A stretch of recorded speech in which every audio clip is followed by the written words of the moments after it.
యేసు ప్రభువారు ఈ లోకంలో స్త్రీ యందు జన్మించాడు. ఎవరు యందు జన్మించాడండి? స్త్రీ యందు. ఎందుకు మనం స్త్రీ యందు అంటామంటే, ఈ లోకంలో పుట్టిన వాళ్ళందరూ పురుష సంతానం, కానీ యేసు ప్రభువారు మాత్రమే స్త్రీ సంతానం. ఎందుకయ్యాడంటే, భర్త యొక్క కలయిక లేకుండా, పురుషుని యొక్క కలయిక లేకుండా పుట్టాడు. అది ఎవరి ద్వారా అంటే పరిశుద్ధాత్ముని ద్వారా.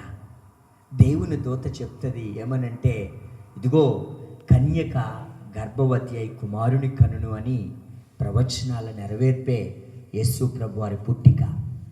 యేసు ప్రభువారు పరిశుద్ధాత్మ ద్వారా ఈ లోకంలో జన్మించాడు. యేసు ప్రభువారులో ఏ పాపము లేదు.